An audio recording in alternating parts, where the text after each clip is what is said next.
Today what I want to talk about is brushes. So these are, there's 11 brushes here. So there's 11 brushes that I use, these particular ones and styles of these on a regular basis. So let's get into it.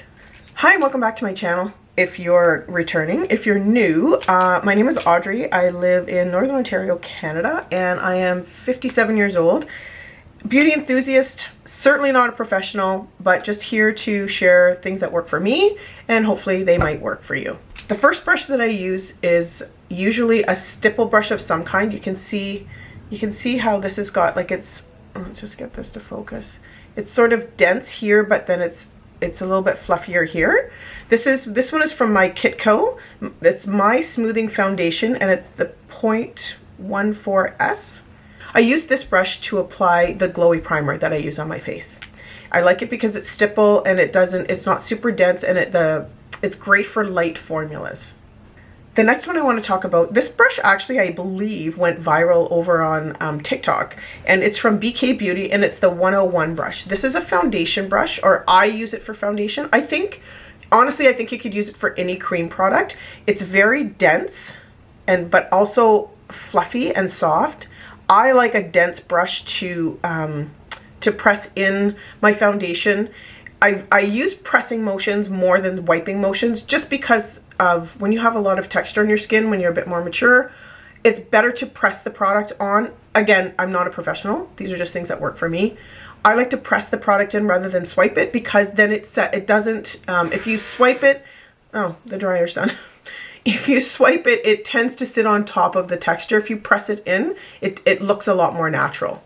Again, only my opinion, only what I think as a non-professional beauty enthusiast.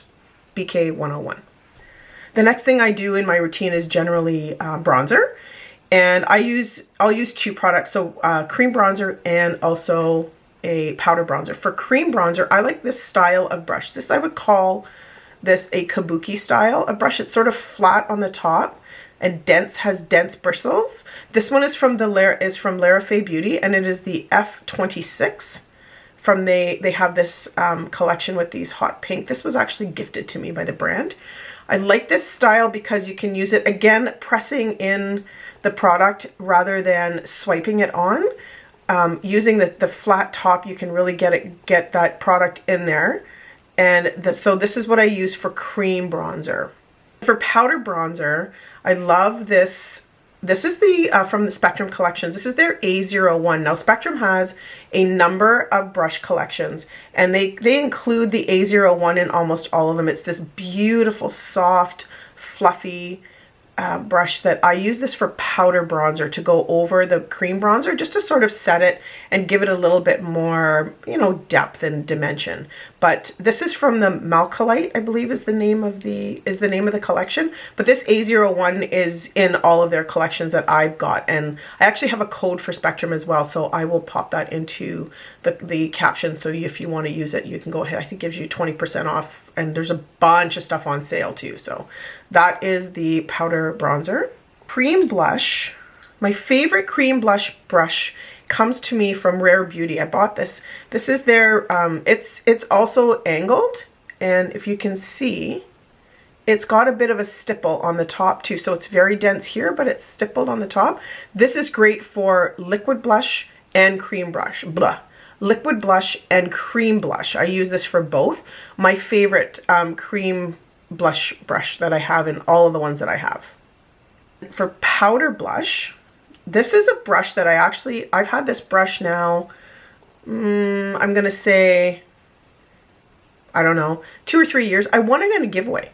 There's a makeup artist from the UK. Her name is Joy Adenuga. Hopefully I'll tag her, and hopefully I pronounced her name properly. But it's like a candle style of brush. So it's the shape of it that I really like the most for powder. And I use this for powder blush. It's got a little bit of pink in there. But I like the shape because, and it's also very, very soft.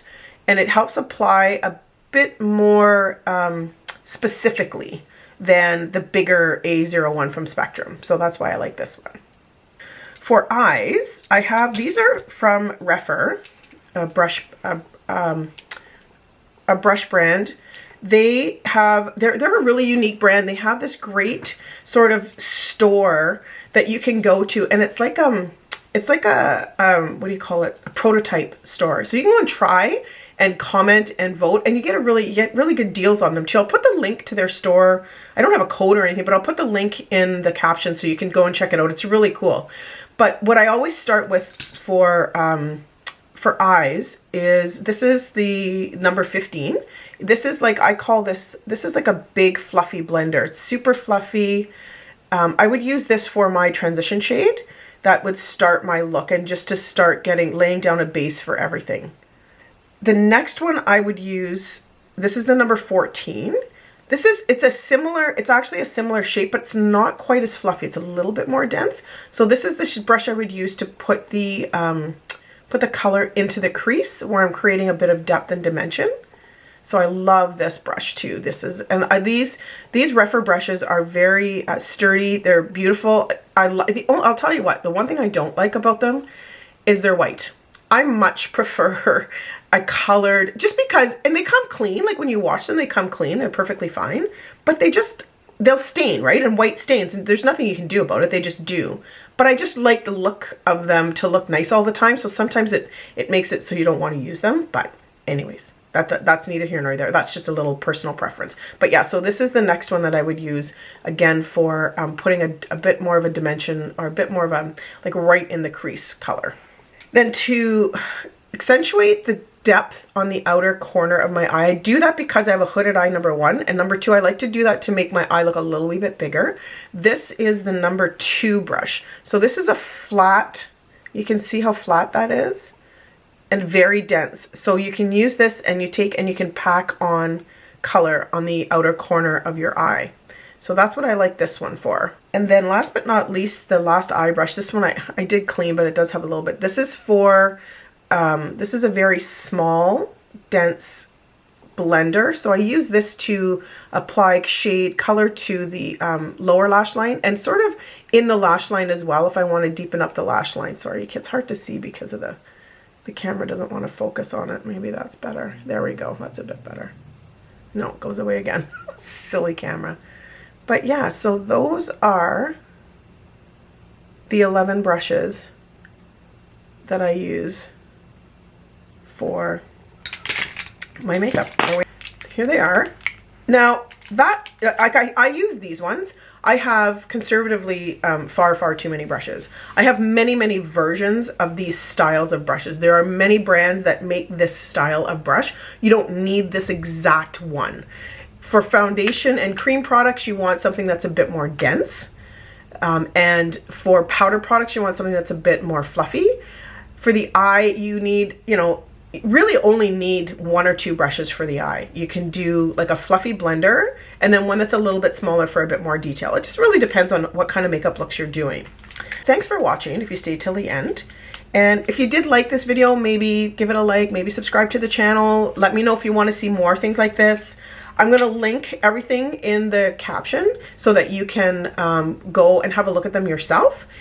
And I also will link my my affiliate code for Spectrum. Spectrum's got a million, like they have tons of different beautiful collections, all kinds of super fun ones, a bunch of different Disney ones.